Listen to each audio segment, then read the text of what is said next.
ওগো আল্লাহ তুমি দয়ার সাগর, তোমার দয়া চাই। ওগো আল্লাহ তুমি দয়ার সাগর, তোমার দয়া চাই। তুমি খালিক মালিক রহিম রহমান, খালিক মালিক রহিম রহমান, তোমার দয়ার শেষ নাই। ওগো আল্লাহ তুমি দয়ার সাগর, তোমার দয়া চাই। ওগো আল্লাহ তুমি দয়ার সাগর, তোমার দয়া চাই। তুমি ক্ষমা করো ওগো প্রভু মোদের রহম দিয়ে, গুনাহ যত মাফ করে দাও তোমার দয়া দিয়ে। তুমি ক্ষমা করো ওগো প্রভু মোদের রহম দিয়ে, গুনাহ যত মাফ করে দাও তোমার দয়া দিয়ে। তোমার রহম ছাড়াই আমরা, তোমরা তোমার রহম ছাড়াই আমি, আর তো উপায় নাই। ওগো আল্লাহ তুমি দয়ার সাগর, তোমার দয়া চাই। ওগো আল্লাহ তুমি দয়ার সাগর, তোমার দয়া চাই। নবী করিম সাল্লাল্লাহু আলাইহি ওয়াসাল্লাম যখন যুদ্ধ থেকে জয়লাভ করে প্রত্যাবর্তন করলো, যখন নবী করিম সাল্লাল্লাহু আলাইহি ওয়াসাল্লাম যুদ্ধের জন্য বের হয়েছিল, ওই যে কিছু কাফের মুশরিক নবী করিম সাল্লাল্লাহু আলাইহি ওয়াসাল্লামের সাথে যুদ্ধে অংশগ্রহণ করে নাই। নবী করিম সাল্লাল্লাহু আলাইহি ওয়াসাল্লাম প্রত্যাবর্তন করার সাথে সাথে সকলেই ফিরে আসলো। নবী করিম সাল্লাল্লাহু আলাইহি ওয়াসাল্লামের কাছে এসে বাহানা পেশ করতে লাগলো। এই বাহানা সেই বাহানা, এই কারণে যাই নাই, সেই কারণে যাই নাই। নবী করিম সাল্লাল্লাহু আলাইহি ওয়াসাল্লাম সকলকে অব্যাহতি দিয়ে দিলেন, ঘোষণা করে দিলেন চলে যাও। কিন্তু তাদের মধ্যে তিনজন সাহাবী নবী করিম সাল্লাল্লাহু আলাইহি ওয়াসাল্লাম যাদেরকে অত্যন্ত মহব্বত করতেন, এমন সাহাবীদের মধ্যে তিনজন সাহাবী নবী করিম সাল্লাল্লাহু আলাইহি ওয়াসাল্লামের সাথে যুদ্ধে অংশগ্রহণ করতে পারে নাই। তারাও নবী করিম সাল্লাল্লাহু আলাইহি ওয়াসাল্লামের কাছে আসলো। ওই তিনজন সাহাবী হলেন হযরত কাআব ইবনে মালিক, হযরত হেলাল ইবনে উমাইয়া, হযরত হেরার ইবনে রাবি রাদিয়াল্লাহু তাআলা আনহু। এই তিনজন সাহাবী নবী করিম সাল্লাল্লাহু আলাইহি ওয়াসাল্লামের সাথে যুদ্ধ করার জন্য, যুদ্ধে যাওয়ার জন্য ইচ্ছা ছিল, নিয়ত ছিল। হযরত কাআব ইবনে মালিক রাদিয়াল্লাহু তাআলা আনহু বলেন, আমি নবী করিম সাল্লাল্লাহু আলাইহি ওয়াসাল্লামের সাথে যুদ্ধে অংশগ্রহণ করার জন্য একটা মোটা তাজা উট ক্রয় করে রেখেছিলাম। যেহেতু সময়টা গ্রীষ্মকাল ছিল, প্রচন্ড গরমের সময় ছিল, আরো একটা কারণ ছিল যুদ্ধে না যাওয়া, ফসলের সময় ছিল। ফসল কেটে বেড়ে বাড়িতে উঠিয়ে আমি আমার ওই উটের উপর সওয়ার হয়ে পরবর্তীতে গিয়ে নবী করিম সাল্লাল্লাহু আলাইহি ওয়াসাল্লামের সাথে গিয়ে কাফেলার মধ্যে মিলিত হয়ে যাব। হযরত কাআব ইবনে মালিক রাদিয়াল্লাহু তাআলা আনহু এই ইচ্ছা ছিল। যখন নবী করিম সাল্লাল্লাহু আলাইহি ওয়াসাল্লামের কাছে হযরত কাআব ইবনে মালিক রাদিয়াল্লাহু তাআলা আনহু গেলেন দেখা সাক্ষাৎ করার জন্য, সৌজন্য মোলাকাতের জন্য, হযরত কাআব ইবনে মালিক রাদিয়াল্লাহু তাআলা আনহু নবী করিম সাল্লাল্লাহু আলাইহি ওয়াসাল্লামের কাছে যাওয়ার পর নবী করিম সাল্লাল্লাহু আলাইহি ওয়াসাল্লামকে সালাম করলেন, আসসালামু আলাইকা ইয়া রাসূলুল্লাহ। সকলে বলেন সাল্লাল্লাহু আলাইহি ওয়াসাল্লাম। জোরে বলেন না সাল্লাল্লাহু আলাইহি ওয়াসাল্লাম। হযরত কাআব ইবনে মালিক রাদিয়াল্লাহু তাআলা আনহু নবী করিম সাল্লাল্লাহু আলাইহি ওয়াসাল্লামকে সালাম দেওয়ার পর হযরত কাআব ইবনে মালিক রাদিয়াল্লাহু তাআলা আনহুর সালামের উত্তর নবী করিম সাল্লাল্লাহু আলাইহি ওয়াসাল্লাম দিলেন না। নবী করিম সাল্লাল্লাহু আলাইহি ওয়াসাল্লামকে হযরত কাআব ইবনে মালিক রাদিয়াল্লাহু তাআলা আনহু বলতে লাগলেন, ইয়া রাসূলুল্লাহ, ইয়া হাবিব, ইয়া রাসূলুল্লাহ, আমি তো মুনাফিক নই, আমি তো আপনার উপর ঈমান এনেছি গো ইয়া রাসূলুল্লাহ, আমি আপনার উপর পরিপূর্ণ বিশ্বাসী, আমি কালিমা পড়ে মুসলমান হয়ে গিয়েছি। ইয়া রাসূলুল্লাহ, ইয়া হাবিবাল্লাহ, আমি তো মুনাফিক নই, আমার সালামের উত্তর কেন দিলেন না ইয়া রাসূলুল্লাহ? নবী করিম সাল্লাল্লাহু আলাইহি ওয়াসাল্লাম বলেন, কাব, কেন যুদ্ধে অংশগ্রহণ করলা না? কেন তুমি যুদ্ধের মধ্যে যাইলা না? আমাদের মধ্যে অংশগ্রহণ করলা না? আমাদের সাথে গেলা না? হযরত কাব ইবনে মালিক রাদিয়াল্লাহু তাআলা আনহু বলতে লাগলেন, ইয়া রাসূলুল্লাহ, যদি কোনো আমি দুনিয়াদার মানুষের সাথে উপস্থিত থাকতাম, যদি কোনো দিনদার মানুষের সাথে আমি উপস্থিত থাকতাম, কোনো বাহানা দিয়ে আমি আপনার কাছ থেকে চলে যাইতাম, ইয়া রাসূলুল্লাহ, ইয়া হাবিবাল্লাহ, আমি যদি আপনার কাছে মিথ্যা কথা বলি, এখন হয়তো বা আপনাকে সন্তুষ্ট করব, কিন্তু যখন আমি আপনার কাছ থেকে চলে যাব, আল্লাহ তাআলার পক্ষ থেকে যখন জিবরাইল আলাইহিস সালাতু ওয়াস সালাম ওহী নিয়ে আগমন করবেন, আমার মিথ্যা আপনার কাছে প্রকাশ পেয়ে যাবে, তখন আপনি সম্পূর্ণভাবে আমার উপর আপনি অসন্তুষ্ট হয়ে যাইবেন।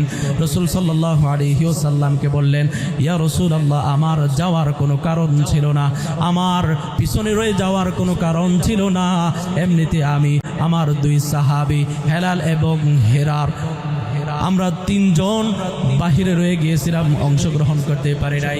রাসূল সাল্লাল্লাহু আলাইহি ওয়াসাল্লাম ঘোষণা করে দিলেন, ও আমার সাহাবীরা, 40 দিন পর্যন্ত তোমরা এই তিনজনের সাথে কথা বলবা না, এই তিনজনের সাথে সালাম কালাম করবা না, যেই কাজ যেই কথা সেই কাজ। রাসূল সাল্লাল্লাহু আলাইহি ওয়াসাল্লামের ঘোষণা।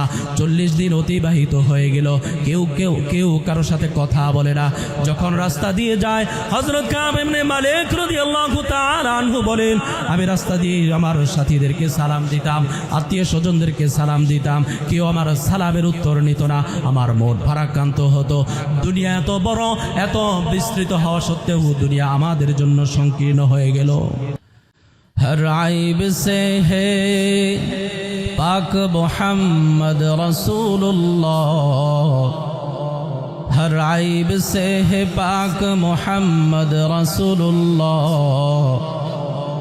दिल के आए जानो भी उनके नाम पर फ़आल, दिल के आए जानो भी उनके नाम पर फ़दा, वह ख़त्मुल मुरसलीन है, वो ख़त्मुल अंबिया,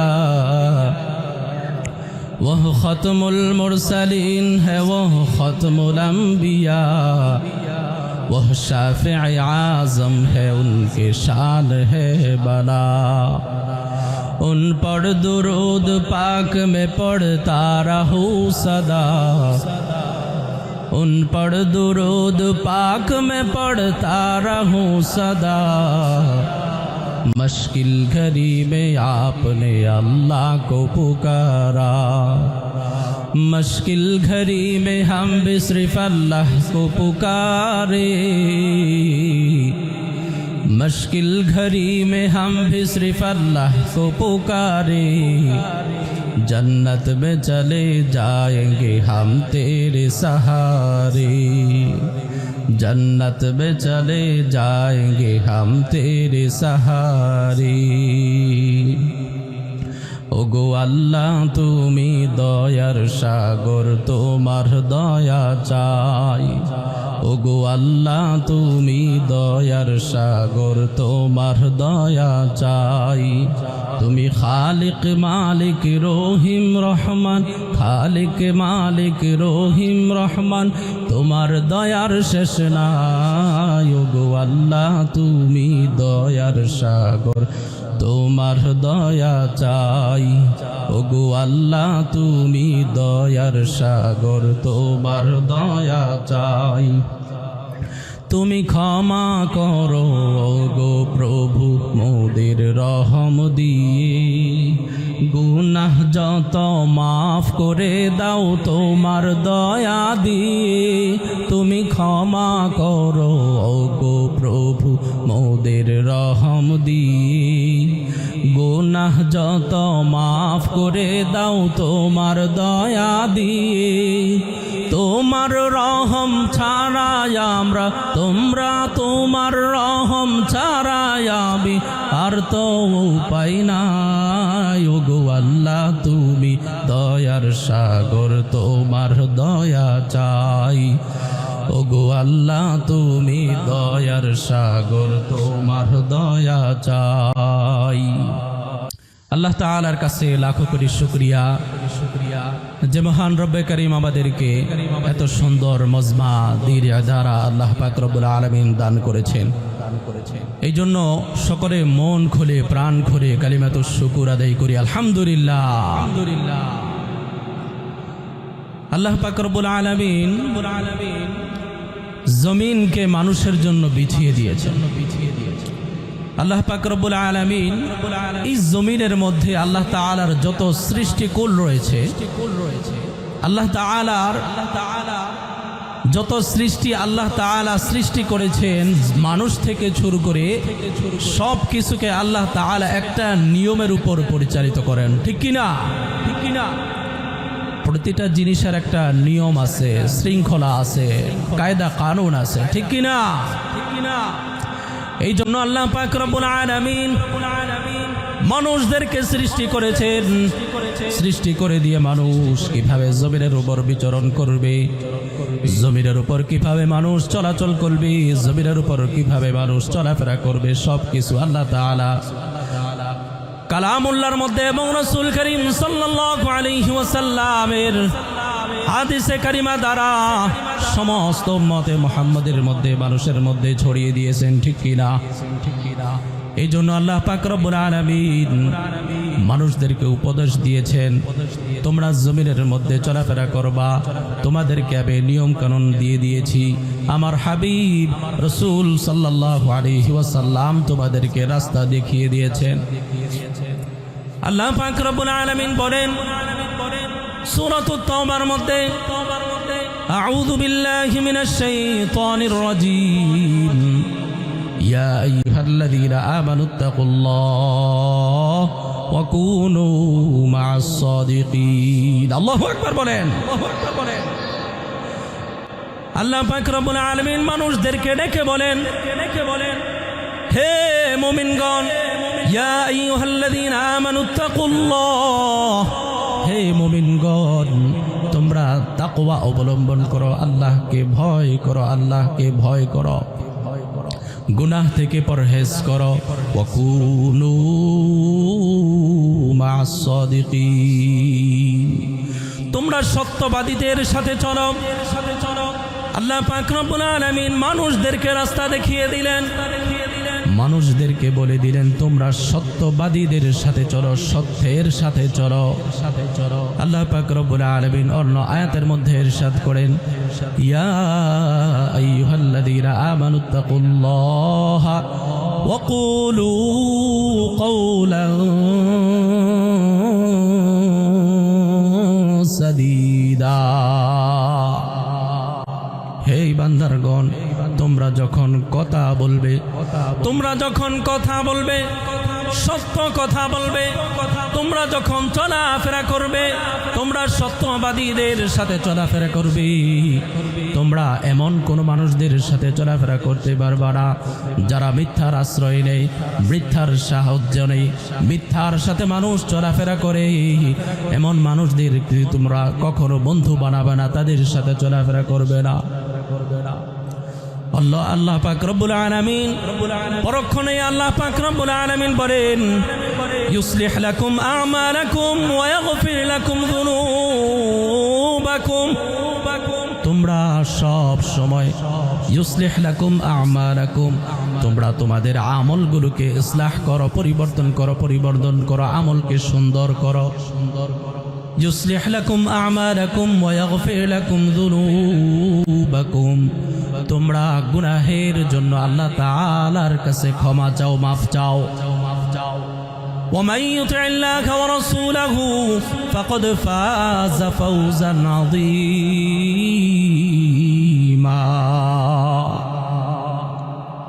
তোমরা এমন ভাবে দুনিয়ার মধ্যে বিচরণ করবা কখনো মিথ্যাবাদীদের সাথে চলবা না, মিথ্যার সাহায্য নিবা না। সমাজ এখন এমন হয়ে গেছে, যে কোনো কাজ করুক মানুষ মিথ্যার সাহায্য নেয়, ঠিক কিনা? জোরে বলেন ঠিক কিনা? ব্যবসা করতে গেলে মিথ্যার সাহায্য নেই, দোকানওয়ালা মাল বিক্রি করার জন্য মিথ্যার সাহায্য নেই, স্বামী স্ত্রীর কাছে মিথ্যার সাহায্য নেই। যে কোনো মানুষই যে কোনো জিনিস থেকে বাঁচার জন্য চাই সে করুক বা না করুক, মিথ্যার সাহায্য নেই, ঠিক কিনা? অথচ আল্লাহ পাক রব্বুল আলামিন বলেন, তোমরা সব সময় সত্যবাদীদের সাথে চলবা, সত্যবাদীদেরকে তোমরা বন্ধু বানাবা, তাদের সাথে চলবা, তাদের সৎ উপদেশগুলোকে, সৎ কাজগুলোকে নিজেদের মধ্যে ধারণ করবা।